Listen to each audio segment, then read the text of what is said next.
नमस्कार बहनों, आज मैं आपको सुनाने जा रही हूँ पवित्र वट सावित्री व्रत कथा। इस कथा को श्रद्धा और भक्ति से सुनने मात्र से अखंड सौभाग्य और सुख समृद्धि की प्राप्ति होती है। बहुत समय पहले की बात है। मध्य देश में अश्वपति नाम के एक प्रतापी राजा राज्य करते थे। उनके कोई संतान नहीं थी।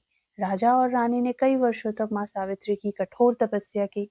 माँ सावित्री की कृपा से उनके घर में एक सुंदर कन्या का जन्म हुआ। उसका नाम रखा गया सावित्री।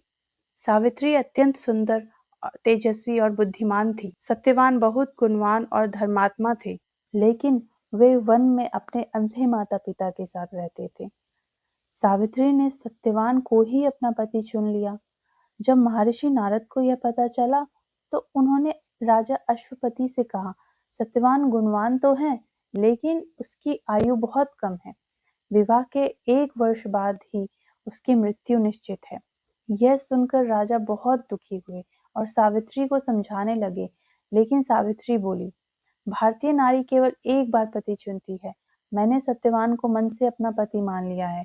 इसके बाद सावित्री और सत्यवान का विवाह हो गया। समय बीतता गया। जिस दिन सत्यवान की मृत्यु का दिन आया, उस दिन सावित्री ने व्रत रखा और भगवान की पूजा की। सत्यवान लकड़ी काटने जंगल गए, तो सावित्री भी उनके साथ चली गई। जंगल में अचानक सत्यवान के सिर में तेज दर्द हुआ और वे सावित्री की गोद में सिर रखकर लेट गए। तभी यमराज वहां आए और सत्यवान के प्राण लेकर जाने लगे। सावित्री भी यमराज के पीछे पीछे चलने लगी। यमराज ने कहा, हे देवी, अब तुम वापस चली जाओ, यह संसार का नियम है। लेकिन सावित्री अपने पति के प्रेम में निष्ठा और धर्म की बातें करती हुई उनके पीछे चलती रही। यमराज सावित्री की बुद्धिमानी और पतिव्रता धर्म से अत्यंत प्रसन्न हुए। उन्होंने सावित्री से वर मांगने को कहा। सावित्री ने पहले अपने सास ससुर की आंखों की रोशनी और उनका खोया हुआ राज्य मांगा। यमराज ने वर दे दिया। फिर सावित्री ने अपने पिता के लिए 100 पुत्रों का वरदान मांगा। यमराज ने यह वरदान भी दे दिया। अंत में सावित्री बोली, मुझे भी 100 पुत्रों की माता बनने का आशीर्वाद दीजिए।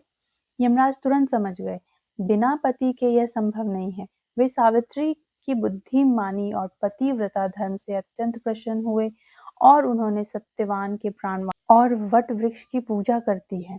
मान्यता है कि इस व्रत में पति की आयु लंबी होती है और वैवाहिक जीवन सुखमय बना रहता है।